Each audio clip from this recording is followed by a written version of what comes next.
Hello दोस्तों, संजीवनी life beyond cancer की तरफ से आप सबको ढेर सारी शुभकामनाएं।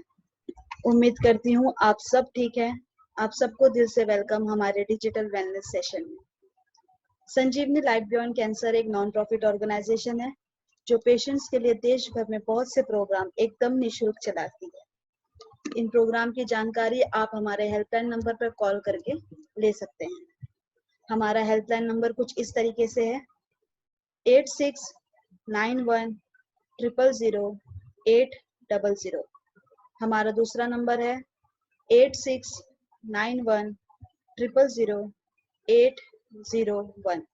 मैं एक बार फिर हमारा हेल्पलाइन नंबर रिपीट करती हूँ 8691000800। हमारा दूसरा नंबर है 8691000801।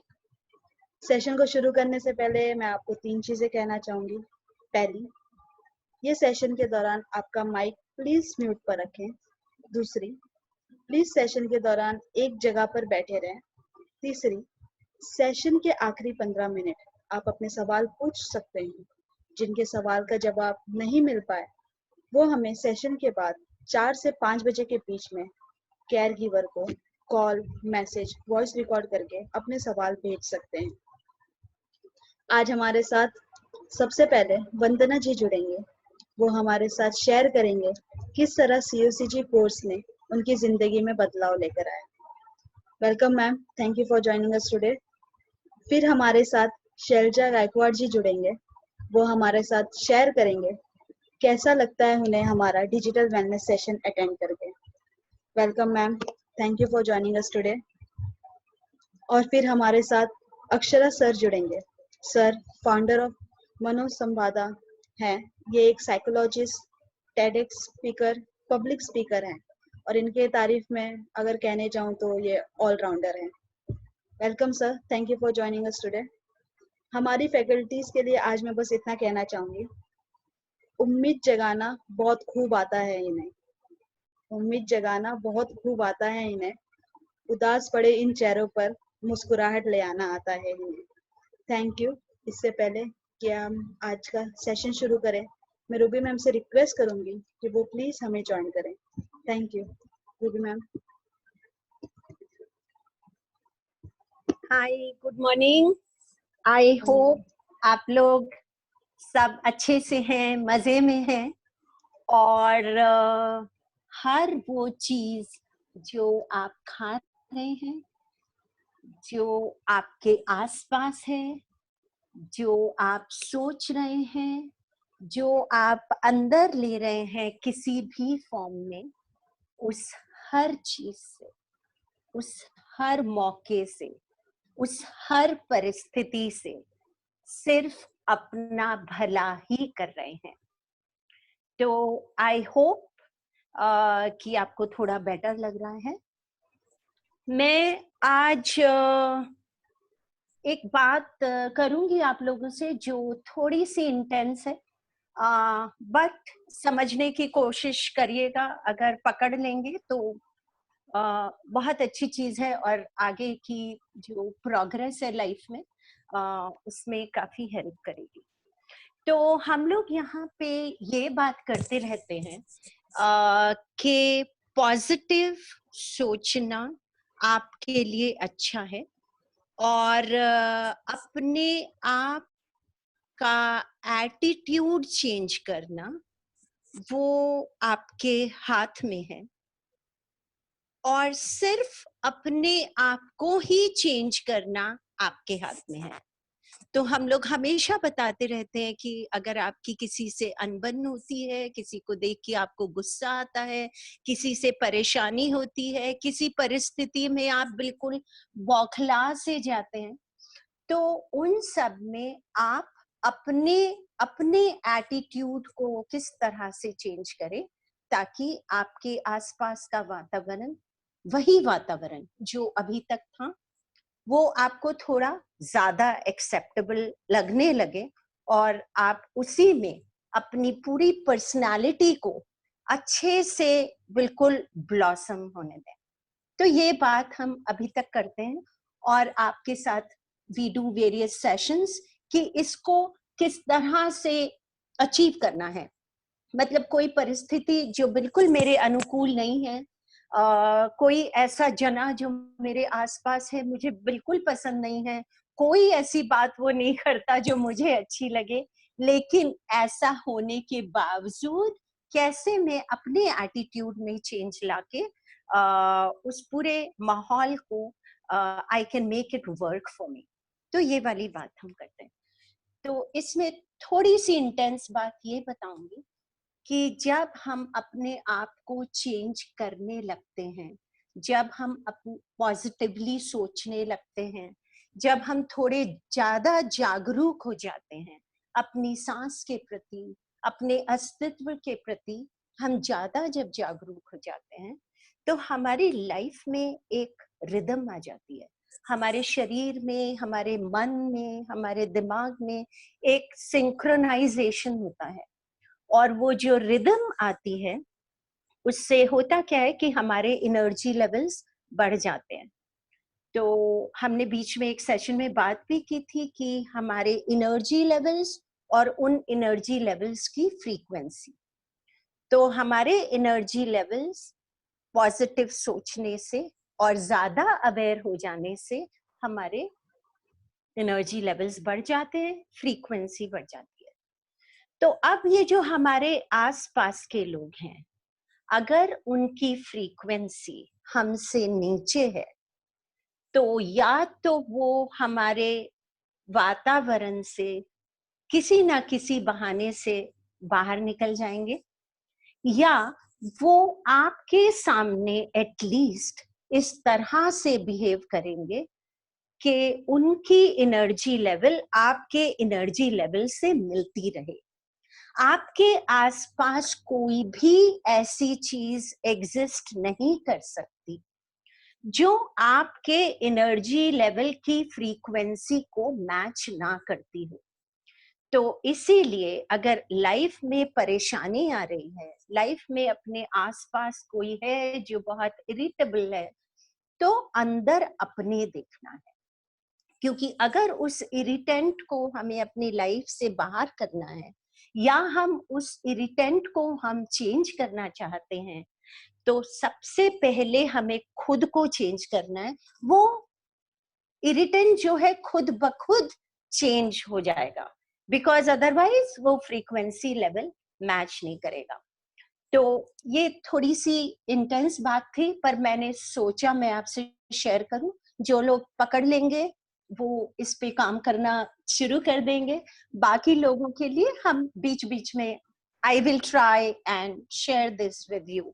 और जो भी चीजें मैं आपको बताती हूँ, जो भी मेरे मुंह से निकलता है एक्चुअली, या मैं लिखती हूँ या मैं कहीं भी किसी भी तरह से व्यक्त करती हूँ, वो बात है जो मेरी अपनी जिंदगी का अपना एक्सपीरियंस है।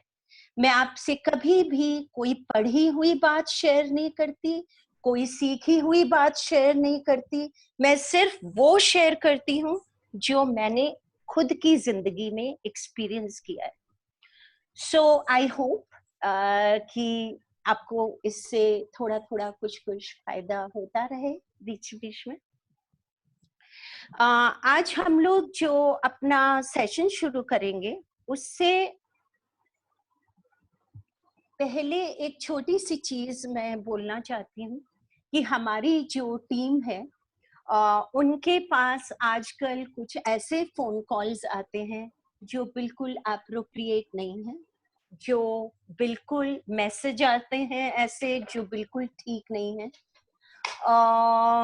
तो आप लोग जो नंबर्स हैं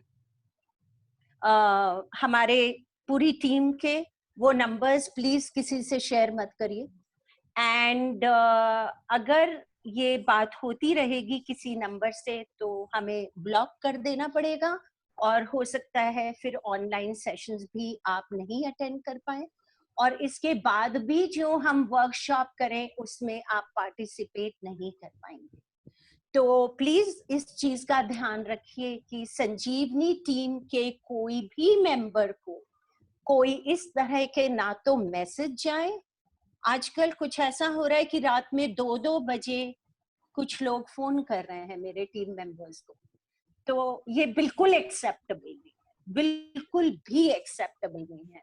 तो इसको प्लीज आप खुद से गाइड करिए, और अगर आपके पास आपके बेटे हैं या आपके जो भी रिलेटिव्स हैं, आप इंश्योर करिए कि इस तरह का काम नहीं। हम लोगों ने एक सेशन अटेम्प्ट किया था कल, जो थोड़ा डिफरेंट था, और वो डिफरेंट इसलिए था ताकि आपको फील करवा सकूं कि आप जब इसको रोजमर्रा की जिंदगी में ये सब प्रैक्टिसेस करना शुरू करेंगे तो आपको कैसा लगेगा और उसकी फील कैसी होगी, उसमें समय कितना जाएगा और उससे दिन भर का आपका फायदा कैसे होगा। तो आई होप कि आप लोगों को वो सेशन पसंद आया होगा। मुझे शैलजा ने बहुत ही खूबसूरत एक मैसेज भेजा था, तो मैंने सोचा कि हम शैलजा को आज बुलाते हैं और उनको बोलते हैं कि प्लीज आप शेयर करिए आप अपना जो एक्सपीरियंस है सेशन का। तो शैलजा, आप हैं हमारे साथ प्लेटफॉर्म पे?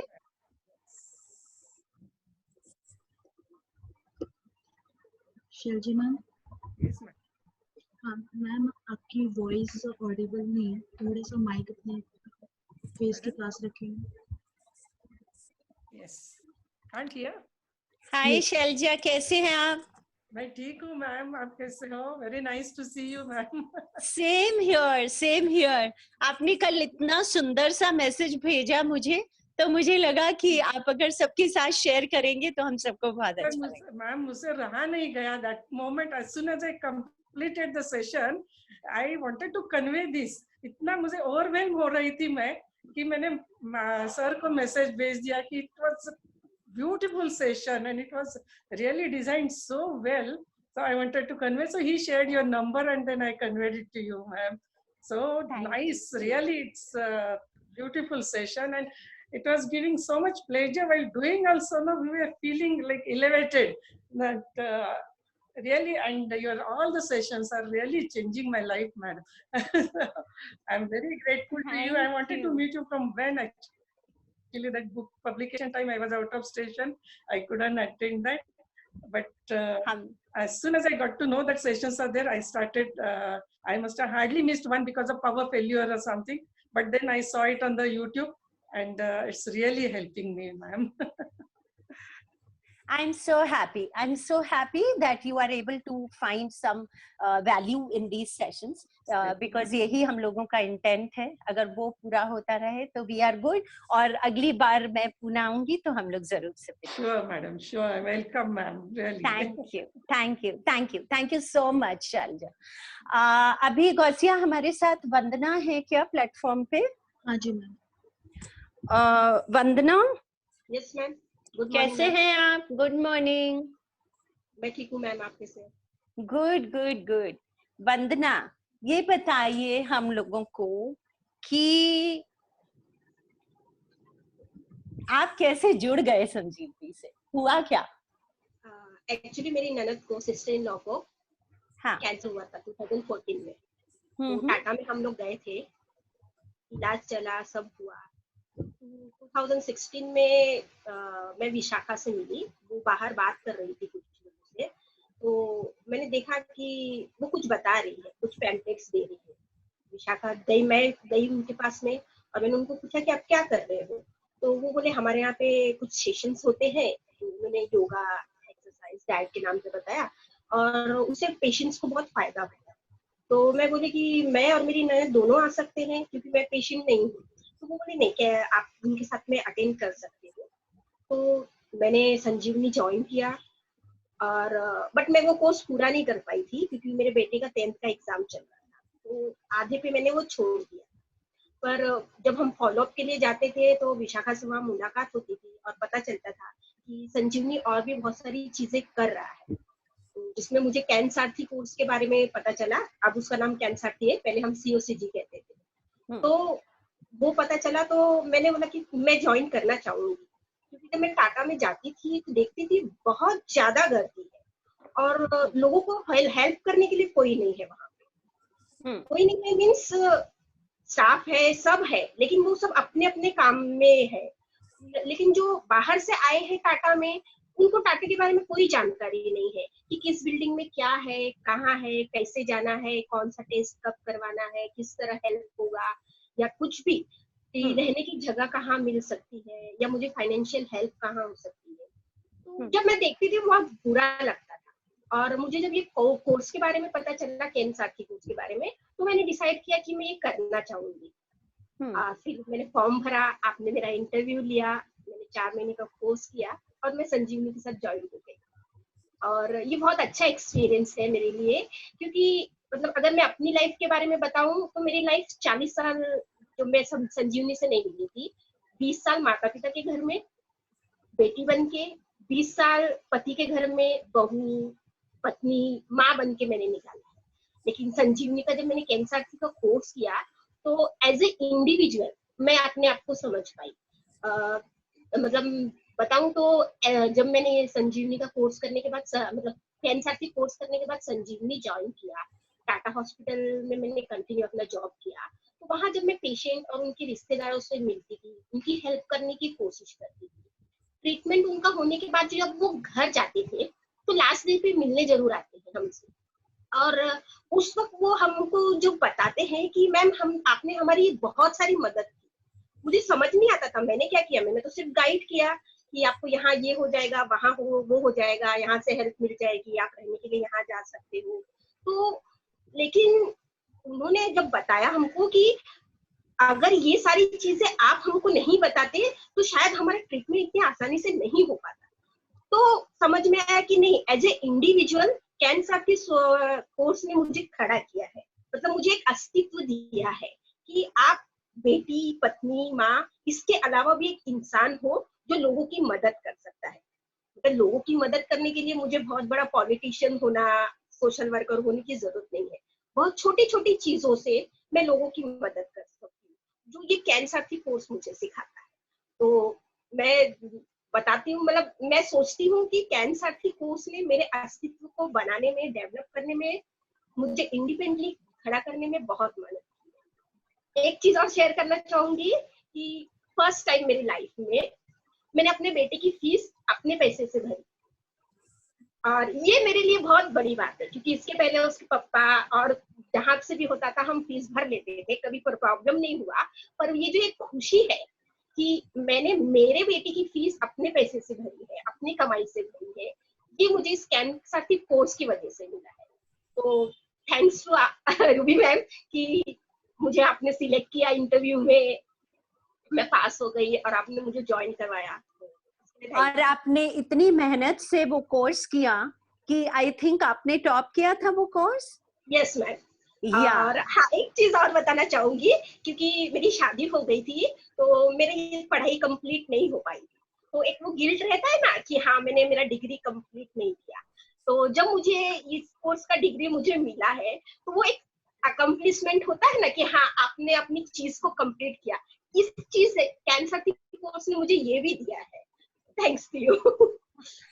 और वंदना, फिर आपने सतोरी वेलनेस वाला कोर्स भी किया, तो उससे आपको लगा कि आपके अंदर कोई चेंज आया, या अपने अंदर का कोई कोना जो ऐसे बंद था वो खुला, या कुछ हुआ? यस मैम, बहुत मतलब मेरी पर्सनालिटी बहुत ज्यादा डेवलप हुई है, क्योंकि मैं घर में रहती थी तो मेरे बॉडी पेन, घुटनों में दर्द बहुत ज्यादा रहता था। तो जब वेलनेस सटोरी का मैंने कोर्स किया था तो डेजरी मैम का टैपिंग, इमोशन फ्रीडम टेक्निक, तो वो जब मैंने किया है तो मेरा दर्द रिलीफ होना शुरू हुआ। मैं घर में जब रहती थी तो मैं सोचती थी मैं ऐसा कुछ नहीं कर रही हूँ जिसकी वजह से मुझे पेन हो रहा है। तो जब वो सेशन अटेंड करने के बाद वो किया तो मुझे समझ में आया कि मेरे अंदर बहुत कुछ भरा हुआ है जिसका बाहर निकलना जरूरी था। तो वो सेशंस करते करते मुझे पता चला कि हाँ ये जो पेन है ये फिजिकल नहीं था, है ना, इमोशनली मेरे अंदर बहुत सारी चीजें भरी हुई थी, जैसे मेरी पढ़ाई पूरी ना हो पाना, या फिर मैं घर से बाहर जाके कुछ कर नहीं पा रही हूँ। ऐसी बहुत सारी चीजें थी जो मेरे अंदर दबी हुई थी। तो ये वेलनेस का पूरा जो सटोरी का कोर्स किया है मैंने, तो उसकी वजह से ये सारी चीजें मेरे शरीर से बाहर निकली है। यानी बोलते हैं ना, गंदगी एक बाहर निकल गई है और पॉजिटिव एनर्जी मेरे अंदर भरी है। उस वजह से आज मैं शायद ज्यादा अच्छा काम कर पाती हूँ। तो वेलनेस सटोरी का कोर्स सच में बहुत अच्छा है। और मैं ये नहीं बोलूंगी कि जो बीमार होता है वो करना चाहिए, क्योंकि मैं तो बीमार नहीं थी ना, मुझे तो कैंसर हुआ नहीं था। पर मेरे लिए पर्सनली बहुत फायदेमंद हुआ है ये course. Thank you. Very nice. I'm so happy to hear this. I'm so happy to hear this, Vanna. And thank you so much. आप अब इतना स्माइल करते हैं, मुझे तो वही देख के बहुत अच्छा लगता है। यस, ये भी एक सटोरी की वजह से ही है कि आप खुल के जिए, है ना।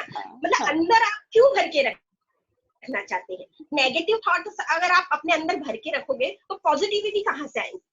तो अब जब हम टाटा में काम करते थे, अभी तो फिलहाल घर से काम कर रहे हैं, तो मैं रोज सवेरे जल्दी उठती हूँ, अपना घर का पूरा काम करती हूँ, टिफिन बनाती हूँ अपने लिए, और मैं जल्दी टाइम पे पहुंचना चाहती हूँ टाटा।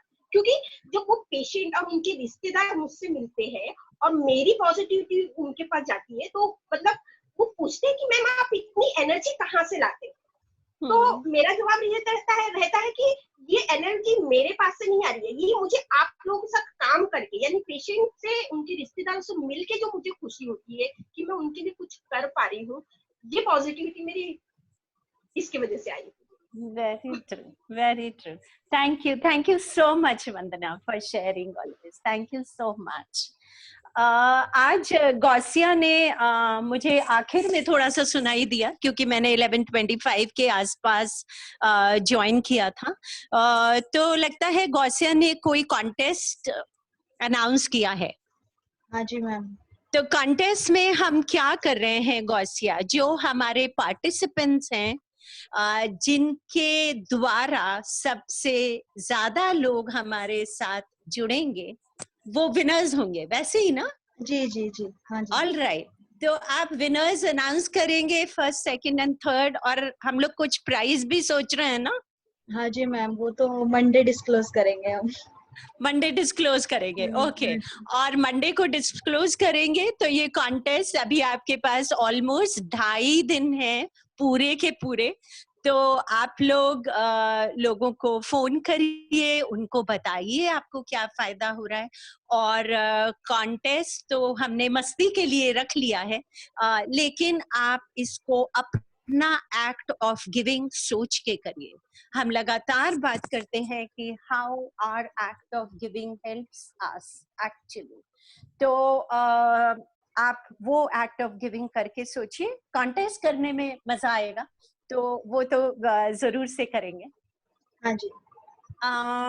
आज हमारे साथ जो फैकल्टी है वो अक्षरा है। अक्षरा, आप हैं प्लेटफॉर्म पे? जी ma'am. All right. So Akshara, it's so lovely to have you here. And काफी समय हो गया मिले हुए, मेरे ख्याल 4-5 महीना पहले मिले थे हम लोग। जी मैम। Yeah.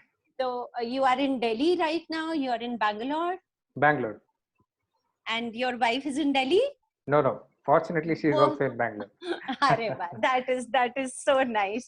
बल्कि इस पे आने से पहले मैं सोच ही रही थी. All right. So lovely to have you here. Akshara बहुत ही experienced है और बहुत ही खूबसूरती से कनेक्ट करते हैं लोगों के साथ. एंड इतना प्लेजेंट सरप्राइज था अक्षरा जब आपने मुझे बताया दैट आप you become a TEDx speaker that day. I was so proud of you.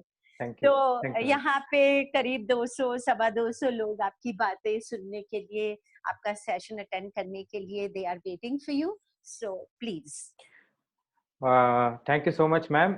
और मतलब 2-2.5 साल से हम लोग कांटेक्ट में हैं, और मेरा हर बार जब आपसे मुलाकात होती है तो मुझे कुछ ना कुछ सीखने को मिलता है. और आज सुबह भी जो बात आपने बोली बहुत अच्छा लगा मुझे. और आज मैं मेंटल वेलनेस के बारे में कुछ मेरा सोच को शेयर करना चाहता हूँ, क्योंकि ऑलरेडी मेंटल हेल्थ के बारे में काफ़ी चीज़ें डिस्कस हो चुके हैं। जैसे मैंने देखा कि डर के बारे में या चिंता के बारे में या अकेलापन के बारे में, ऐसे बहुत सारे चीज़ों को डिस्कस कर चुके हैं ऑलरेडी। और मुझे ऐसा लगता है कि सारे व्यूअर्स को या पार्टिसिपेंट्स को ये सब एक अच्छा दिशा दी गई होगी। और ये मैं कहने के लिए बहुत खुशी हो रही है कि मैं पहली बार मेंटल हेल्थ के बारे में हिंदी में बात कर रहा हूँ। काफ़ी इंग्लिश में बात कर चुका हूँ, लेकिन हिंदी में बात करने के लिए मौका नहीं मिला था। और साउथ इंडियन होने की वजह से थोड़ा इधर-उधर हिंदी में गलत हो सकती है। उसके लिए माफ़ी माँगता हूँ पहले ही।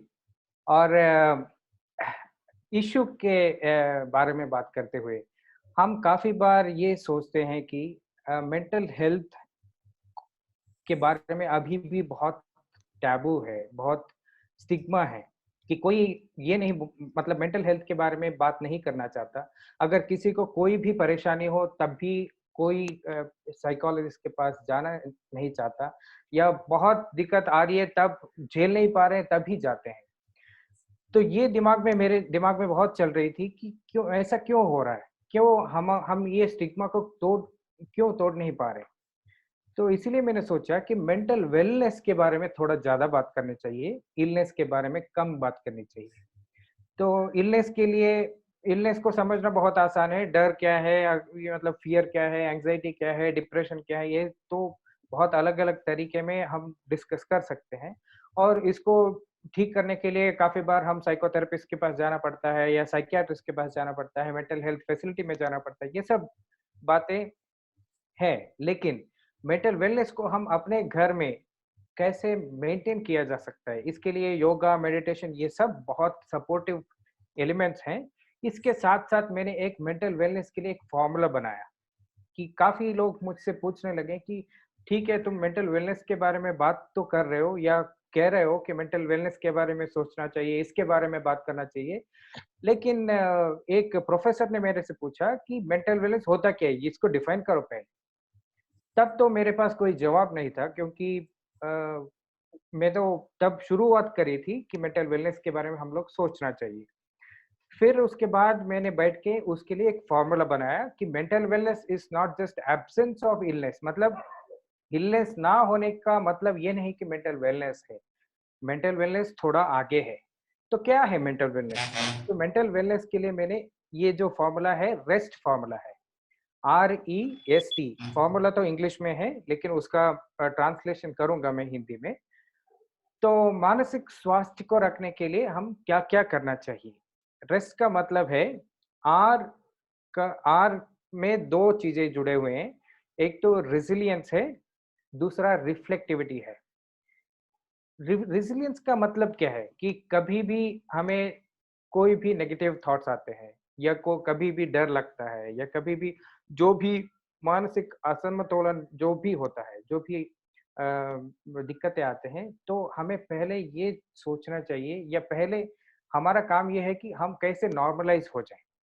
तो जब भी इस प्रोसेस को हम रेज़िलियंस बोलते हैं कि how do we come back to our normal state from a negative state. है ना? तो इसको पहले हम बढ़ाना चाहिए। कैसे बढ़ा सकते हैं, ये हम खुद से ढूँढना पड़ेगा, तो इसलिए एक ये पूरा बड़ा प्रोसेस है, एक दिन में नहीं हो सकता। लेकिन मेरा ये फ़ॉर्मूला को अगर आप पूरा का पूरा इस्तेमाल करेंगे या इम्प्लीमेंट करेंगे, तो आपका मेंटल वेलनेस बहुत ऊपर जाएगा। ये मेरा एक्सपेरिमेंटल आउटकम है। तो ये रेज़िलियंस को कैसे बढ़ाएँ कि जब भी हम कोई भी नेगेटिव सोच में आएँ या कोई भी डिप्रेस्ड मूड में आ गए, तो हमें तुरंत जो भी हमें खुशी मिलती है, जो भी एक्टिविटी हमें खुशी देती है, जो भी एक्टिविटी या चीज़ हमें अपना एक नॉर्मलाइज़ सिचुएशन के लिए लाती है, उसको पहले रिकॉग्नाइज़ करके उसको प्रैक्टिस करना चाहिए। जब भी हमें टेंशन होती है, स्ट्रेस होती है, ये सारा हमारा हर किसी का ज़िंदगी में आने की पूरा चांसेस है या हम सब लोग झेल रहे हैं इसके साथ, तो तुरंत वो एक्टिविटी कर लीजिए, ताकि रेज़िलियंस तुरंत आ सके। सो ये रेज़िलियंस को प्रैक्टिस करना बहुत ज़रूरी है। इसके साथ साथ रेजिलियंस आने के लिए उससे पहले हमें रिफ्लेक्टिविटी को अपनाना चाहिए। रिफ्लेक्टिविटी क्या है कि हिंदी में उसको परावर्तन कहते हैं। परावर्तन का मतलब है कि हर बार, हर हर समय जो भी आप सोच रहे हो, जो भी आप कर रहे हो, जो भी आप एक्सपीरियंस कर रहे हो, हर चीज़ के बारे में आप उसको क्वेश्चन कीजिए कि क्या है ये? पहली बात तो क्या है? और ये कहाँ से आ रही है मेरे अंदर में? और इसको मैं कैसे एक्सपीरियंस कर रहा हूँ? क्या इसको मैं झेल पा रहा हूँ या क्या इसको मैं झेल नहीं पा रहा हूँ? तो हर चीज़ जो भी होती है या जो भी मैं करता हूँ, ये सही किया हूँ या गलत किया हूँ? इससे किसी को फ़ायदा हुआ है या कि किसी को नुकसान हुआ है? तो हर चीज़ को जब आप ऐसे सेल्फ इंट्रोस्पेक्टिंग क्वेश्चन्स से पूछते जाते हैं ना, तब आपको बहुत कुछ अपने बारे में सीखने को मिलता है। रमण महर्षि ने बोला था इंट्रोस्पेक्शन वर्ड को, बहुत पहले, बहुत साल पहले, लेकिन हम लोग समझ नहीं पाए कि इंट्रोस्पेक्शन का इतना एडवांटेज क्या हो सकती है। लेकिन बाद में जैसे मैं साइकोलॉजी सीखने लगा, तब मुझे समझ में आया कि इंट्रोस्पेक्शन या रिफ्लेक्टिविटी से हमें बहुत कुछ सीखने को मिलता है, वो भी अपने के बारे में। क्योंकि हम लोग काफ़ी बार दूसरों के बारे में सोचते रहते हैं, दूसरों के बारे में समझते रहते हैं, दूसरों के बारे में अपना जजमेंट भी करते रहते हैं, लेकिन खुद के बारे में काफ़ी बार समझना बहुत मुश्किल हो जाता है। इसीलिए रिफ्लेक्टिविटी और रेज़िलियंस को अपनाना है, ये आर है। उसके बाद जब ये दोनों चीज़ हो जाते हैं, तब हमें ई के बारे में सोचना चाहिए। ई का मतलब है equilibrium of A, B, C. अब ए, बी, सी का मतलब क्या है? A stands for affection, affection का मतलब है भावना। Behaviour, B stands for behaviour, behaviour का मतलब है जो भी हम चर्या या जो भी वर्तना जो भी करते हैं, उसको बिहेवियर बोलते हैं। और cognition, cognition, C stands for cognition, cognition का मतलब है सोच। अब हमें क्या करना है कि इसको इक्विलिब्रियम, इक्विलिब्रियम मतलब समतोलन में रखना है या बैलेंस में रखना है। कि काफ़ी बार क्या होता है कि हमें कोई भी दुःख होता है कि तो हम बहुत वीक फ़ील करते हैं या हमारा सोच में बहुत नेगेटिविटी आती है या हम बहुत सैड फ़ील करते हैं और सारा चीज़ गलत हो रहा है, तो ऐसे बहुत सारे सोच आने लगता है कि हमें उसको झेलना बहुत मुश्किल हो जाता है। तो इक्विलिब्रियम लाना बहुत ज़रूरी है ताकि हमें जो भी आता है मतलब काफ़ी बार ऐसा भी हो जाता है कि बहुत खुशी हो रही है तो हम डांस करने लगते हैं और जंप करने लगते हैं कि ऐसा लगता है कि यार मैंने जीत लिया, मैंने हासिल कर लिया, तो ये भी गलत है। तो मैं ये कहता हूँ कि हर चीज़ को एक्सपीरियंस करना ज़रूरी है, जो भी एक्सपीरियंस हो, जो भी इमोशन हो, लेकिन उसके बाद हमें वापस इक्विलिब्रियम में बैलेंस पोज़ीशन में आना बहुत ज़रूरी है। तो इसका मतलब ये नहीं कि आप कोई इमोशन को एक्सपीरियंस मत करो, ये भी गलत है। हर इमोशन को एक्सपीरियंस करना बहुत ज़रूरी है क्योंकि जब जैसे हम लोग एक्नॉलेज करते हैं जो भी इमोशन को, तब उसको उसके आगे जो रास्ता है उस वो हमें पकड़ने को मिलता है। नहीं तो जब तक हम एक्सेप्ट नहीं करेंगे, तब तक आगे बढ़ नहीं पाएँगे। जैसे अगर किसी को दुःख हुआ है, तो उसको एक्सेप्ट करो कि मुझे दुःख हुआ है। तो तब वो दुःख के ऊपर काम करने के लिए आसान हो जाता है। जब तक आप एक्सेप्ट नहीं करते हैं, तब तक वो काफ़ी मुश्किल होता है क्योंकि आप पहले तो एक्सेप्ट ही नहीं किए। उसके बाद ई के बाद यस आता है सेंस ऑफ सैटिस्फैक्शन, फुलफिलमेंट और ग्रैटिट्यूड। अब काफ़ी लोगों को ऐसा लगता है कि जो हमारे पास है वो काफ़ी नहीं है। जो हम कर रहे हैं वो काफ़ी नहीं है। जो हम जो हमारे मटेरियलिस्टिक वेल्थ है, अगर मेरे पास गाड़ी है तो वो छोटा गाड़ी है, मुझे बड़ा गाड़ी चाहिए। तो हर चीज़ में हमारा डिससैटिस्फैक्शन बढ़ते जा रहा है। तो जो मेरे पास नहीं है, जो दूसरे के पास है, उसके बारे में हम ज़्यादा सोचते रहते हैं। तो पहली चीज़ ये है कि जो हमारे पास है, वो काफ़ी लोगों के पास नहीं है।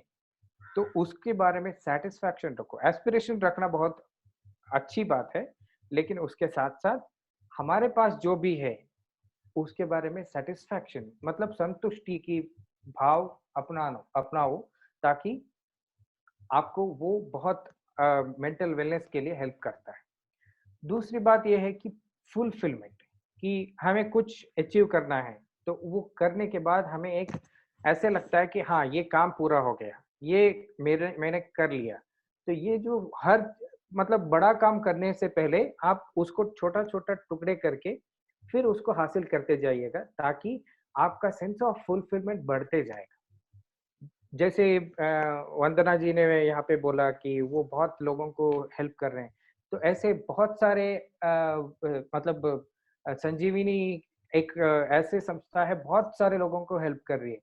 तो ऐसे एक बड़ा काम है, उसमें आप जो भी छोटा-छोटा हिस्सा ले सकते हैं, जो भी आपका कंट्रीब्यूशन कर सकते हैं, उसको छोटा-छोटा करके अपना कंट्रीब्यूशन देते जाइएगा, ताकि एक सेंस ऑफ फुलफिलमेंट आपके अंदर आती है। उसके बाद ग्रैटिट्यूड एक बहुत ही इम्पोर्टेंट चीज़ है जो हमारे अंदर होनी चाहिए, कि कृतज्ञता भाव कहते हैं कि जो भी हमारे पास है उसके लिए मैं अपना ग्रैटिट्यूड कन्वे करना चाहता हूँ। जो भी मैं हूँ उसके लिए मैं ग्रेटफुल हूँ। जो भी मुझे मिला है उसके लिए ग्रेटफुल हूँ। तो क्योंकि हम जो भी हैं उसमें हमारे एफर्ट के साथ-साथ हज़ारों लोग या हमारे माता-पिता, हमारे फैमिली मेंबर्स, हमारे दोस्त लोग, हमारे टीचर्स, हमारे मेंटर्स, ऐसे बहुत सारे लोगों का योगदान होता है। तो हर किसी का कंट्रीब्यूशन को हम काफ़ी बार वहीं के वहीं रिकॉग्नाइज़ नहीं कर पाते हैं, या कभी-कभार उसको बाद में हमें नज़र में आता है कि अच्छा ये इसकी वज़ह से मुझे ऐसा हो गया। तो जो भी हमारे पास है उसके बारे में ग्रैटिट्यूड दिखाइए, तो उस आपको वो बहुत सारी चीज़ों को पीस मतलब आपको पीस ऑफ माइंड लाने में बहुत आसान कर देता है, कि अ, आपको किसी के साथ नेगेटिव फीलिंग नहीं रहेगी, या किसी के साथ आपको एंगर नहीं रहेगी, या किसी के साथ आपको कोई अनसैटिस्फैक्टरी फीलिंग नहीं रहेगी, क्योंकि जो भी आपको मिला है उसके बारे में ग्रैटिट्यूड रहे। उसके बाद true perception, T stands for true perception. जब ट्रू परसेप्शन का मतलब है कि ढंग से समझना। काफ़ी बार ऐसा हो जाता है कि हम बैठे हैं या कहीं जा रहे हैं और बीच में कोई 2 लोग हमें देख के कुछ बातें कर रहे हैं। तो हमें लगता है कि अच्छा वो लोग मेरे बारे में ही शायद बात कर रहे हैं, और मेरे बारे में ही शायद गलत बात कर रहे हैं। तो ऐसे काफ़ी बार हमें लगता है कि हम गलत समझते हैं काफ़ी चीज़ों को। तो ट्रू परसेप्शन को हम अपनाएँगे तो हमें कोई गलतफ़हमी नहीं होगी। तो रेस्ट का फॉर्मूला ये है कि R stands for resilience and reflectivity, E stands for equilibrium of affection, behavior and cognition, S stands for sense of satisfaction, fulfillment and gratitude, और T stands for true perception। जब ये सारे होंगे ना साथ में, तो पहली चीज तो हमें दिमाग के लिए रेस्ट भी मिलता है, विश्रांति भी मिल जाएगा। विश्रांति बहुत ज़रूरी भी है मेंटल वेलनेस के लिए, और बहुत अच्छी नींद भी आएगी।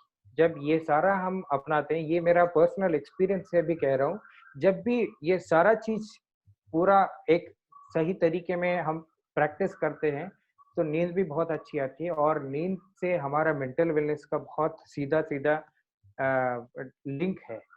तो ये सारा प्रैक्टिस करते हुए आपको एक बहुत अच्छा मेंटल वेलनेस का महसूस होगा, और आपको काफ़ी बार काफ़ी चीज़ों को खुद से रिज़ॉल्व करने के लिए आपको टूल्स मिलेंगे। जैसे कोई भी मानसिक अस्वस्थता हो, तो आप उसको देख पाएँगे कि ये क्या है। इसमें एक और चीज़ ये है कि काफ़ी बार ऐसा हो जाता है कि हम कोई भी प्रॉब्लम में रहें, तो उस प्रॉब्लम के साथ ही घूमते रहते हैं, और उसको बाहर जाके देख नहीं पाते। जब तक हम प्रॉब्लम को बाहर से नहीं देखते हैं, तो उसका सॉल्यूशन नहीं मिलता, और जैसे आप बाहर निकल के उसको वो प्रॉब्लम को देखते हैं, तो आपको सॉल्यूशन बहुत आसानी से मिलता है। तो ये फ़ॉर्मूला जैसे इम्प्लीमेंट करेंगे, तो ये प्रैक्टिस हो जाएगा कि आप किसी चीज़ को उस प्रॉब्लम से बाहर निकल के उसको देख पाएँगे।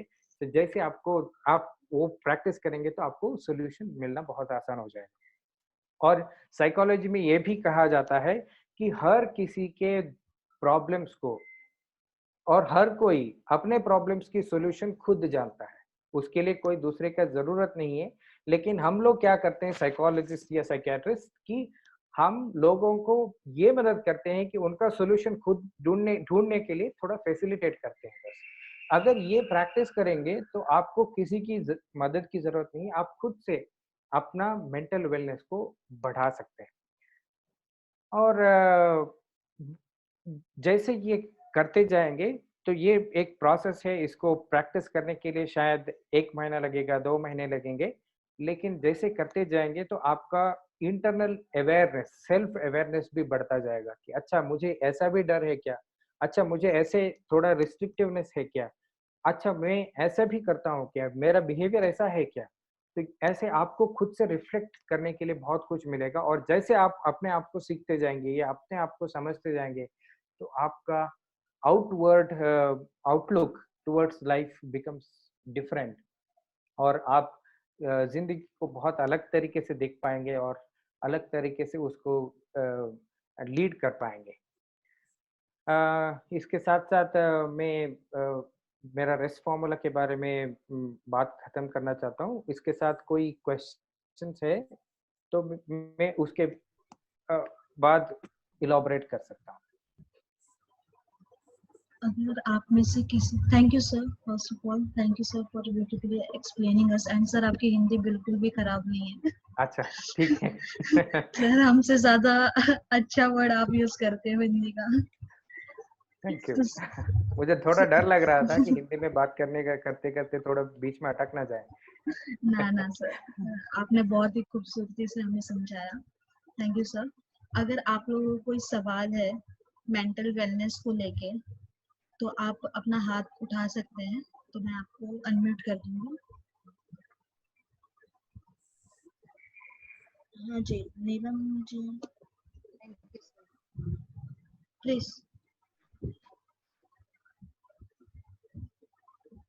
Thank you Akshara sir. जी सर के आगे जीते लिखो। बिल्कुल। Thank you Akshara sir. Neelam ji आपकी आवाज नहीं आ रही है। सर के आगे जीते लिखो। नीलम आप क्या पूछ रहे हैं, समझ नहीं आ रहा है। एक मिनट मैम, एक minute. Okay, good morning ma'am. Good morning, कैसे हैं नीलम आप? मैं, आप कैसे हो? I am good, I am good. आपको अक्षरा सर से कोई क्वेश्चन पूछना है? अक्षरा सर से मैं यही पूछ रही थी और मैं समझी सब कुछ, तो मैं बहुत अच्छा वही बोल रही कि सभी ने अच्छा स्पीच दे रहे हैं, वंदना मैडम भी, तो मैं बहुत खुश हूँ और मैं भी कुछ शेयर करना चाहती हूँ, पर आपकी इजाजत हो तो। ऐसे नीलम, पहले अक्षरा सर के जो क्वेश्चंस हैं उनको ले लेते हैं, क्वेश्चन फिर उसके बाद आप शेयर करिए, है ना? Okay okay. नहीं मैम, मैं इस क्वेश्चन तो कुछ नहीं करना चाहती हूँ, क्योंकि मुझे बहुत अच्छा लगता है सेशन, ये सब सुन करके मुझे सब एक्सपीरियंस मिलता है और मैं धन्यवाद करना चाहता हूँ सर को। हाँ, चाहती हूँ कि आपने बहुत अच्छा, तो मैं ही बोली कि डर के आगे, हाँ, डर के आगे जीत है। That is true. मैं पहले तो धन्यवाद देना चाहती हूँ अपने सभी टीम को, आपकी मैम को, और मेरा हौसला है कि आपने जो सिखाया वो मैं सीखूं और दूसरों को भी प्रेरणा देती हूँ। तो मेरे मन में एक जो बचपना है वो हमेशा रहता है मैम, जो कि मैं हमेशा ताजा रखती हूँ। मेरे बच्चे भी बोलते मम्मी इतनी मैं बच्चे 30 साल के 32 साल के होने जा रहे, तुम बचपना क्यों नहीं छोड़ी? मैंने कहा कि मैं शुरू से जो हूँ वही रहूंगी और तुम लोग भी मेरे तरह रहना। तो मैं अपने दोस्तों से भी यही एडवाइस करती हूँ कि आप फनी होके जियो और किसी डर को लेके मत जियो, क्योंकि डर के आगे जीत है। मैं 2 लाइन कहना चाहती हूँ मैम। मंजिल पाना बहुत खुशी की बात है, पर मंजिल तक किसी भटके हुए राही को पहुंचाना ये हमारी लक्ष्य है। और आपने जो दिशा दिखाया है वो सारे हमारे कैंसर पेशेंट तो क्या, सारे जितने भी अच्छे लोग हैं उनके लिए बहुत बड़ी प्रेरणा है। और हम जोत बन के हमेशा किसी के दिल में उजाला लाते रहे, वो हमारी ख्वाहिश है। और हम बहुत कुछ कहना चाहते हैं, पर बस थोड़ी सी लाइन में यही शब्द है कि पॉजिटिव सोच रखो और एकदम फनी टाइप का जियो मेरे तरह, जैसे मैं जीती हूँ, शायद आप लोग जानते हैं मेरा। तो फिर कभी और टाइम मिलेगा तो मैं शेयर करूंगी। अभी और किसी का धन्यवाद madam. Thank you thank you Neelam. सभी को, थैंक यू हमारे टीम के सभी सदस्य को थैंक यू, और रूबी मैम, सर को, और सारे जितने भी डॉक्टर से और हमारे इतने योगा सिखाते हैं उनको बहुत बहुत तहे दिल से धन्यवाद मेरे तरफ से। Thank you, you ma'am. Thank you. Thank you Neelam ji. आप लोगों को अगर इस सेशन को लेके कोई सवाल है तो प्लीज अपना हाथ उठाएं। मधुर अरोरा जी।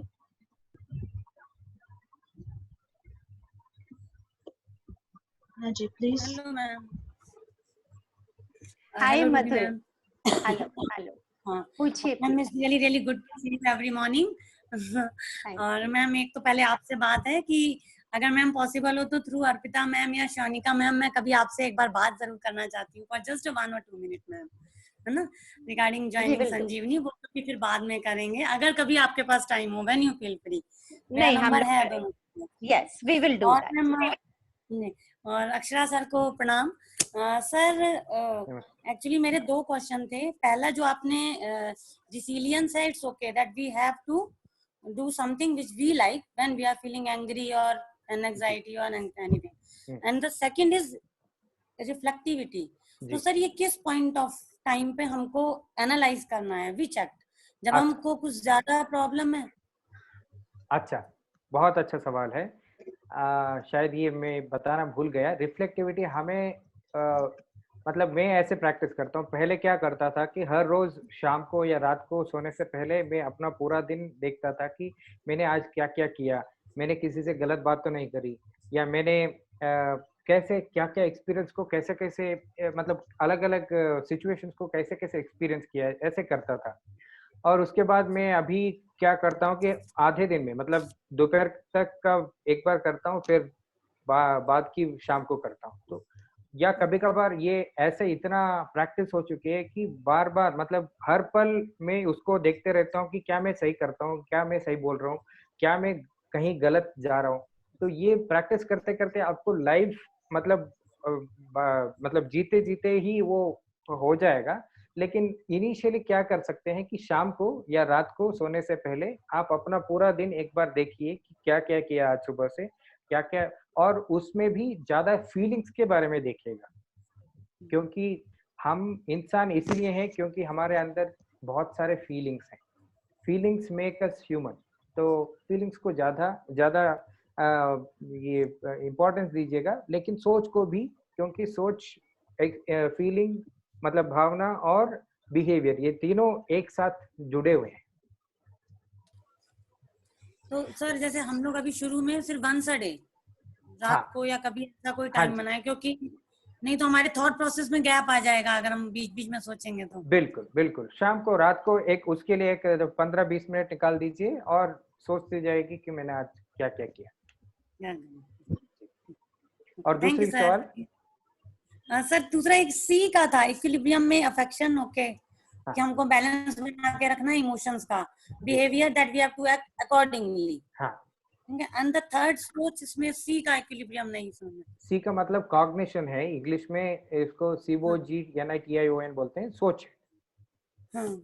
तो जब भी नेगेटिव सोच आने लगती है ना, तो आपको उसको रोकना बहुत मुश्किल हो जाता है कि नेगेटिव सोच एक के ऊपर एक आने लगती है। और ऐसा भी है कि हम बहुत आसानी से नेगेटिविटी को अट्रैक्ट कर लेते हैं, लेकिन पॉजिटिविटी को अट्रैक्ट करना इतना आसान नहीं है।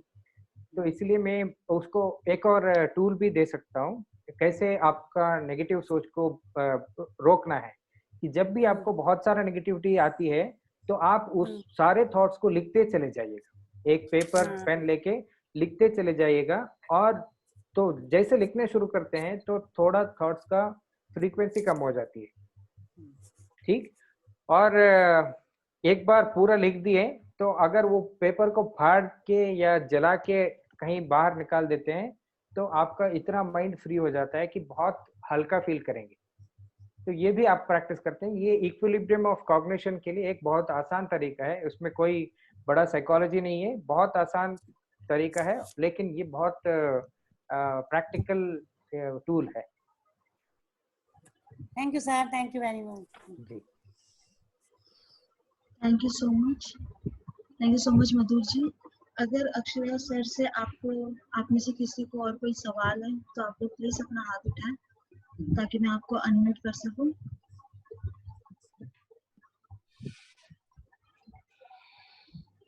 सर आज ऐसा लगता है कि आपने इतना डिटेल में सबको समझा दिया है कि कोई डाउट ही नहीं बचा है पूछने के लिए। Thank you so much sir. Thank you. अगर अच्छा, 2 हाथ उठ गए। हाँ जी सर।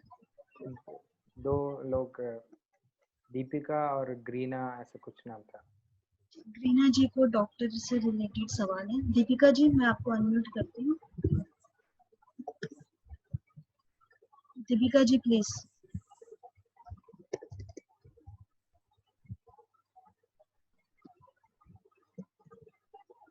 दीपिका जी आप ऑनलाइन हैं?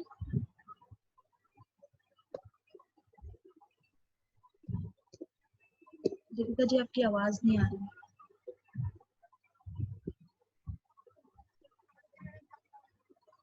कुछ कह रहे हैं लेकिन मैम आपकी आवाज नहीं आ रही। आपने अपनी तरफ से अपना माइक म्यूट कर दिया। हाँ जी दीपिका जी। दीपिका जी थोड़ा सा पास आके मोबाइल। मुझे बहुत डर लगा रहता है, मेरे दिमाग में टेंशन निकलती नहीं है, क्या करूं मैं समझ नहीं आता। क्या है क्वेश्चन, क्या है? उनको हम बहुत रहती है, मुझे बहुत ही डर लग रहा है, दिमाग से टेंशन निकलती नहीं है। अच्छा, सोचती हूँ निकाल ओके। आप एक काम कीजिएगा, जो भी डर लगता है जिसी कारण से, वो कारण पहले ढूंढ लीजिएगा कि क्या अंदर से डर लग रहा है कि कोई बाहर की कारण से डर लग रहा है। क्योंकि हमें 2 तरीकों से डर लगता है। एक तो अंदर की मतलब अंदर से डर लगने लगता है, या कोई दूसरों की बात सुन के हमें डर लगने लगता है। तो पहले ये देख लीजिएगा कि आपका डर कहाँ से आ रही है।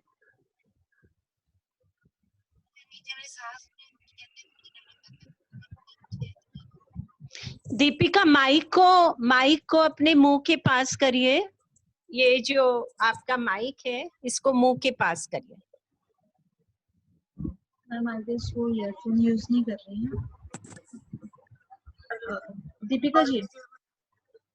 दीपिका जी अपना फोन अपने मुंह के पास रखिए और बोलिए आपको क्या सवाल है। कि मुझे डर लगा रहता है, नीचे नीचे जैसे मेरी सांस भी कुछ बोल देती, मुझे बहुत ही डर लगता है, बहुत दिमाग में टेंशन, अंदर से भी बहुत डर लगा रहता है। कैंसर की बीमारी से भी डर लगा रहता है, और कुछ सोच लेती हूँ दिमाग में, सोच निकलती नहीं है। अच्छा, आप जो मैंने बोला था वो प्रैक्टिस कर लीजिएगा। एक पेपर लेके सारा डर को या डर की सोच को लिखते जाइएगा, फिर उसको फाड़ दीजिए। ठीक है, ये एक कर लीजिएगा। फिर उसके बाद देखते हैं कि क्या होगा। और सारा मेडिटेशन प्राणायाम सारा कर रहे हैं जैसे पहले योगा क्लास में सिखाए थे, या संजीवनी की फैकल्टी लोग जो हैं वो सिखाते हैं, वो प्रैक्टिस कर रहे हैं। मैं 4 बजे उठ के करती हूँ प्राणायाम सब। अच्छा, दीपिका जब आप प्राणायाम करते हैं तो उसमें आपको कपालभाति प्राणायाम योगासन ने सिखाया है ना, और भस्त्रिका प्राणायाम भी सिखाया। तो जब आप अपनी सांस बाहर छोड़ते हैं तो हर सांस के साथ अपने डर को बाहर छोड़िए। तो जब आप प्राणायाम करने बैठते हैं उस समय पे अगर आप अगर डायरी लिखना शुरू करेंगे, जैसे हमने कल आपको पूरा दिखाया था, तो आपको अपने डर पता चलेंगे कि मेरा डर आ कहाँ से रहा है, किस वजह से आ रहा है। तो जब आप अपनी डायरी को सामने रख के पिछले दिन की और फिर प्राणायाम करेंगे तो हर सांस जो बाहर जा रही है उसके साथ अपने डर को छोड़िए। एक तो ये काम करिए। अक्षरा सर भी वही बता रहे हैं कि आप लिखिए और लिख के उसको फाड़ दीजिए। फाड़ देने से एक ये जो एक्शन है फाड़ देने का, इससे बहुत रिलीफ मिलता है। जो भी चीज हम पकड़ के बैठे हुए होते हैं उसको रिलीज करने में फायदा होता है। और दूसरा जो हम टैपिंग बताते हैं, ये मैं ऐसे भी सोच रही थी कि आज मैं इसकी बात करूंगी, पर अच्छा हुआ। दीपिका, आपको सुनाई दे रहा है? हाँ, ओके। तो जो हम टैपिंग वाली चीज बताते हैं, और अभी वंदना ने बताया कि उनको टैपिंग से कितना फायदा हुआ। तो टैपिंग काम किस तरह से करता है? तो आप जब अपने पॉइंट्स के ऊपर हल्का सा प्रेशर दे के कोई बात लगातार बोलते हैं तो उससे दो काम होते हैं। एक तो ये कि जो मेरा मेरिडियन है उसका डायरेक्ट सिग्नल मेरे दिमाग के पास जाता है कि आज मेरा दिन खूबसूरत होगा, आज मेरा दिन खूबसूरत होगा, आज मेरा दिन खूबसूरत होगा। तो ये सिग्नल डायरेक्ट जाता है मेरे ब्रेन में। दूसरी चीज क्या होती है, ये जितने भी पॉइंट्स हैं ये जो है हमारी जो शरीर का लिम्फेटिक सिस्टम है, मतलब हमारे शरीर का ड्रेनेज है, विच मीन्स ड्रेन जो हमारे शरीर की नाली जिसको बोलते हैं, जिसमें हमारा ये जो डर होते हैं या ऐसे कोई भी सप्रेस्ड इमोशंस होते हैं, ये इकट्ठे होके जैसे कचरा हो जाता है ना पाइप के अंदर, उस तरह से हो जाते हैं और फिर वो हमारा जो बहाव है ठीक से नहीं हो पाता। तो जब आप इसको टैपिंग करते हैं तो वो जो कचरा है वो भी फ्लो होने लगता है, तो आपका जो सप्रेस्ड इमोशन है वो रिलीज होता है। तो आप लोग इसीलिए टैपिंग को, और ये जो पॉइंट्स हैं ये एकदम स्किन के नीचे होते हैं, तो इसको ज्यादा जोर से बिल्कुल नहीं करना है, इसको हल्के से करना है, बिकॉज ये एकदम स्किन के पास में है। इसको हल्के से करना है, लेकिन हल्के से करते हुए आपके जो कचरा हमारा अटक जाता है, जो हम इमोशंस के थ्रू बेसिकली कचरा क्रिएट करते हैं अपने अंदर, वो रिलीज होता है।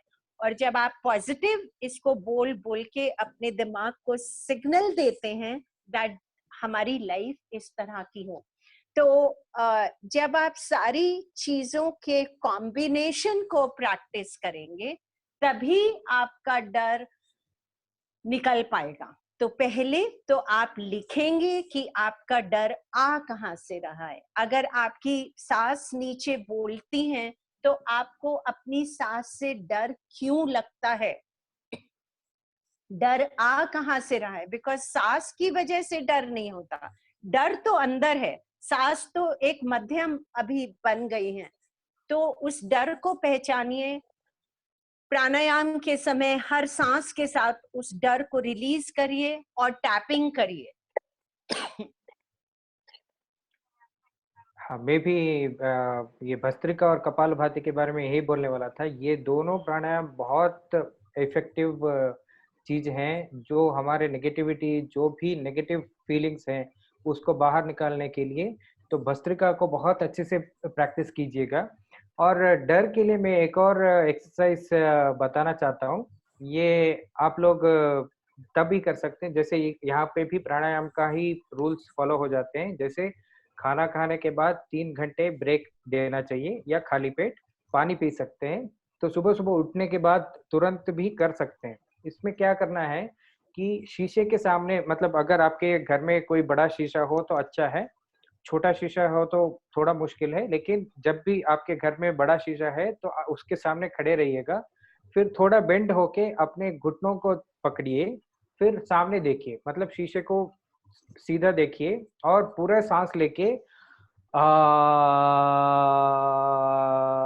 करते मुंह से सांस को बाहर छोड़िए, नाक से लेंगे और मुंह से छोड़ेंगे। तो यहाँ ये करने से आपको क्या होता है कि पूरा ये एब्डोमिनल रीजन जो है यहाँ पे बहुत पॉजिटिव वाइब्रेशंस आते हैं और हमारा डर जनरली यहाँ पे मतलब हमारा पेट में लगता है, मतलब हमें डर यहाँ पे एक्सपीरियंस होती है और ये प्रैक्टिस करने से वहाँ आपको कोर को स्ट्रेंथन करती है ये एक्सरसाइज, और डर धीरे-धीरे घट जाती है। तो ये भी प्रैक्टिस कर सकते हैं। Thank you so much sir, thank you so much sir. हमारा नेक्स्ट क्वेश्चन है सुकन्या जी के तरफ से। जी, सुकन्या जी प्लीज। हेलो, जी, गुड आफ्टरनून सर। गुड जी आफ्टरनून। मेरा भी एक ही यही सवाल था कि रिफ्लेक्सिविटी में क्या एक आपने बताया कि रात को बैठ के थोड़ा सोचना है कि अगर पूरे दिन में क्या क्या हमने किया, उसमें कोई गलत तो नहीं किया। तो अगर मान लीजिए गलत मैंने किसी के साथ नहीं किया, पर मेरी कोई मिस्टेक की वजह से मेरी अपना ही कुछ नुकसान हो गया, तो वो भी क्या इसमें ही आएगा रिफ्लेक्सिविटी बिल्कुल, के अंदर? बिल्कुल। रिफ्लेक्टिविटी में सिर्फ गलत की बात नहीं है। अगर आप कुछ अच्छा चीज भी करते हैं, उसके बारे में भी सोचिए कि आपको पूरा अपने बारे में एनालाइज करना है, और वो अपने लिए या दूसरों के लिए जो भी है, आप अपना बिहेवियर थॉट्स को देखते हुए आपको क्या लगता है कि अगर आपने कुछ अच्छा किया तो आप उसको बार-बार कर सकते हैं। अगर आपने कोई गलत किया तो उसको ठीक कर सकते हैं। तो रिफ्लेक्टिविटी का टूल इसीलिए है कि जो अच्छी चीज़ है हमारे अंदर उसको बढ़ाएँ, जो बुरी चीज़ है उसको घटाएँ, बस। तो वो किसी के लिए भी हो, वो हमारे अपने ऊपर भी हो या दूसरों के लिए भी हो। Thank you sir. Thank you Sukanya ji, thank you sir. Sir हमारा लास्ट क्वेश्चन है राकेश वर्मा जी की तरफ से। राकेश जी। हेलो, नमस्ते सर। नमस्ते जी। नमस्ते रू मैम। बताइए राकेश। एक्चुअली में कैसे एक्चुअली में क्या है सर, ये एक फियर जो है जो अभी तक सेशन में ले रहा हूँ और अपनी मम्मा को भी फॉरवर्ड कर रहा हूँ, तो काफ़ी मतलब चेंज आया लाइफ के अंदर। बहुत पॉजिटिविटी आई है। जो एक टेंशन में थे कि मदर को कैंसर है, कैसे ठीक होगा, क्या होगा। तो बेसिकली अभी जो फियर मुझे फील होता है, मैं चाहता हूँ कि पॉजिटिव रहूँ, कि बेसिकली उनका ट्रीटमेंट चल रहा है एम्स हॉस्पिटल दिल्ली में। तो अभी हम कीमो उनकी चल रही थी, तो अब पेट सीटी उनका होना है नेक्स्ट वीक। तो बेसिकली अभी तक कोई डर नहीं था, बट अब हॉस्पिटल जाने में एक इतना डर मेरे अंदर भी बैठा हुआ है कि हमें जाना चाहिए या नहीं जाना चाहिए, होल्ड करना चाहिए। तो मैं इतना ज्यादा अंदर से मतलब ऐसा हो रहा हूँ कि वहां जाना सेफ होगा नहीं होगा। तो ये एक दूसरे टाइप का एक जो टेंशन मेरे माइंड में है अभी, कि इसे पोस्टपोन कर दूं, या क्योंकि पोस्टपोन कर भी देते हैं, बट जिस तरीके से कोरोना अभी फैल रहा है, तो मुझे नहीं लगता नेक्स्ट 2 मंथ तक कुछ कंट्रोल में होगा।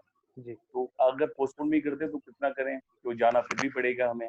तो इस चीज को लेके मेरा एक कंसर्न अभी बना हुआ है। तो इसको फिर कैसे ओवरकम कर सकते हैं, टेंशन फ्री इस चीज को निकाल के हम कैसे मतलब क्या डिसीजन लें, क्या करें, थोड़ा इसलिए थोड़ी टेंशन मुझे बहुत हो रही है अभी।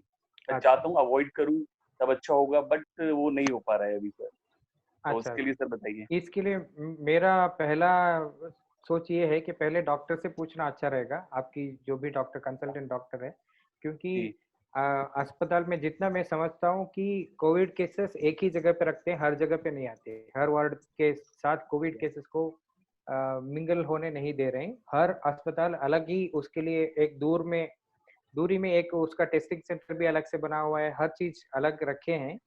लेकिन फिर भी मैं ये सजेस्ट करूंगा कि आपके डॉक्टर से पूछिएगा कि वो क्या वहाँ के परिस्थिति कैसा है।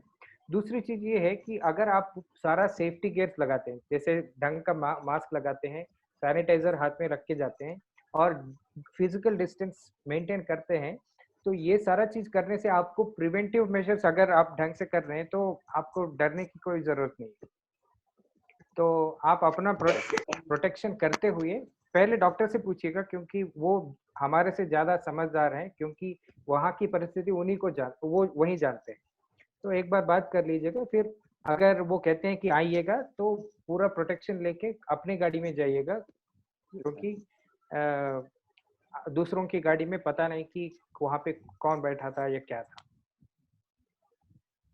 Yes sir. राकेश, आपकी मदर फॉलो अप में है कि ट्रीटमेंट हो रहा है? मैम उनकी एक्चुअली में मेडिसिन 2 मंथ बिफोर पता चला था अप्रोक्सीमेटली मिडल ऑफ फरवरी। तो जैसे ही पता लगा तो 22 की हुई थी, देन कीमो उन्होंने 3 कीमो बोली थी, तो 3 कीमो हमारी कंप्लीट हो चुकी हैं। तो पैट सिटी की डेट है 14 मई। तो अब वो टाइम आ रहा है। अब इस समय अब जो न्यूज में हम देख रहे हैं कि कोरोना केस इतने बढ़ रहे हैं और हॉस्पिटल में स्टाफ को भी हो रहा है, गार्ड्स को भी हो रहा है, तो ये हम डिस्टेंस मेंटेन करते हैं, सारे प्रोटोकॉल हम फॉलो करते हैं, फिर भी उनकी ये 60+ है, तो डर यही लगता है कि वो जाएंगी। अब पैट सिटी होता है, फिर हर चीजों में टच भी होगा, तो माइंड में यही चलता है कि होपफुली सब अच्छा ही हो रहा है, अभी तक अच्छा ही होगा, बट एक टेंशन जो है वो बनी रहती है कि पोस्टपोन करें तो कितना पोस्टपोन कर सकते हैं, तो ये थोड़ा सा रहता है। डॉक्टर से आपकी बात हो पा रही है या नहीं हो पा रही है? डॉक्टर सुभाष गुप्ता हैं एम्स में, उनसे तो बात नहीं हुई है, बट ये था कि डेट हमने ले ली थी 14 मई की, तो अभी डॉक्टर से बात नहीं हुई है कि करना अभी जरूरी है नहीं है, अभी टच में नहीं हूँ मैं डॉक्टर के। मुझे ऐसा लगता है, ये मेरी काफी पर्सनल ओपिनियन है हालांकि, कि अगर आप इसको थोड़ा पोस्टपोन करेंगे तो उसके अंदर कोई प्रॉब्लम नहीं है, लेकिन अगर आप पोस्टपोन करते हुए ऐसे ही टेंशन में रहेंगे तो उसका कोई फायदा नहीं हुआ, इज़न्ट इट? तो अगर जब पोस्टपोन करें तो बिल्कुल या तो क्लैरिटी से करें। और अक्षरा ने बहुत ही अच्छी बात बताई कि कोरोना थैंकफुली एयरबॉर्न नहीं है, हवा में उड़ के नहीं आता है। तो अगर आपने पूरी अपनी प्रिकॉशंस ली हैं तो कोई सवाल नहीं उठता कि आपको छू पाएगा। So you don't have to worry that much. अगर आप अपनी गाड़ी में जा रहे हैं, आपने मास्क पहना हुआ है, आप फालतू के सर्फेसेस को हाथ नहीं लगा रहे हैं, सैनिटाइजर है पास में, तो इसमें परेशान होने की कोई ऐसी बात नहीं। जी ठीक है, तो होपफुली कि नेक्स्ट वीक हम प्लान करते हैं इसको पोस्टपोन ना करके, पॉजिटिव तो हैं, बाकी होपफुली सब बेटर ही रहेगा। बिल्कुल, अगर जा पाते हो तो चले जाके उसको दिमाग से निकाल के खत्म कर देना भी अच्छा। जी thank you ma'am, thank you so much. Thank you Rakesh ji, thank you sir. आपने बहुत ही ब्यूटीफुली हमारा आज का सेशन लिया, हमें बहुत अच्छा लगा आपकी बातें सुन के, इंस्पायर हुए, बहुत सारी चीजें समझ में आई, किस तरीके से बैलेंस बनाए रखना है जिंदगी में और किस तरीके से खुश रखना है अपने आप को। Thank you so much sir. मैं भी अपना थैंक यू बोलना चाहता हूँ संजीवनी की सारे स्टाफ को, रूबी मैम को, और सारे जो पार्टिसिपेंट्स यहाँ आए हैं, सब लोग खुश रहें, मतलब स्वस्थ रहें, और बहुत जल्दी से जल्दी हमारा लाइफ नॉर्मलाइज होने के लिए मैं प्रेयर करता हूँ। Yes, thank you so much sir. Thank you so much Akshara, thank you so much, thank you, thank you so much, thank you all the participants कि आप हमारे साथ आज जुड़े। जैसे कि और कॉन्टेस्ट जरूर याद रखिएगा। हाँ जी। कौन लोग कॉन्फिडेंट है कि वो जीत जाएंगे, जरा पता तो चले। कौन लोग इतने कॉन्फिडेंट हैं कि वही लोग जीतेंगे? हाथ उठा के बताइए हमें। कोई कॉन्फिडेंट है क्या गौसिया कि दैट पर्सन, मतलब मैं तो जीतने ही वाला हूँ इसको? मैम सरोज बालाजी कह रही हैं वो जीतेंगी, सद्दाम खान जी कह रहे हैं वो जीतेंगे, दीपिका जी कह रही हैं वो जीतेंगी, सुपर्णा जी हैं। हाँ। सुपर्णा जी हैं, बहुत सारे लोगों ने अपना हाथ उठा दिया है। Very nice, very nice. So we are looking forward to this. हाँ जी मैम, जरूर। मंडे हम देखेंगे, आप लोग अपना नाम, जो आपके पार्टिसिपेंट्स जो रोज हमारे साथ ज्वाइन होते हैं, इनका नाम हमें सबमिट करें अपने नाम के आगे। आप मुझे चैट बॉक्स में भी डाल सकते हैं या फिर अपने रिस्पेक्टिव काउंसलर्स को भी अपना नाम भेज सकते हैं। लेकिन याद रखें कि वो जो आपने नाम सबमिट किया वो डेली हमारे ऑनलाइन सेशंस में ज्वाइन हुए लोग होना चाहिए। हम उनको कॉल करके पूछने वाले हैं कि आप लोगों ने कितना सेशन अटेंड किया और क्या क्या सीखा है। हाँ, फेक नाम सबमिट करने से नहीं चलेगा, है ना? हाँ yes. जी। और जैसे कि आपको पता है हमारा YouTube चैनल अवेलेबल है संजीवनी लाइफ बियॉन्ड कैंसर के नाम से, जो हमारा मेन चैनल है, और फिर रूबी आलिया के नाम से जो हमारे रूबी मैम का चैनल है। बहुत सारी चीजें, बहुत सारे कंटेंट वहाँ पे अवेलेबल हैं जो आपके काम आएंगे, आपके ही नहीं सही आपके जानने वालों के भी काम आएगी। एंड जैसे कि एंगर मैनेजमेंट हो गया, प्रॉपर स्लीप हो गया, फिर कैंसर को लेके अवेयरनेस जो हमें नहीं है उनको लेके हो गया, या फिर बहुत सारे हमारे सेशंस जो आज हम करते हुए आ रहे हैं, हमारे सेशन जो हम सबके मैम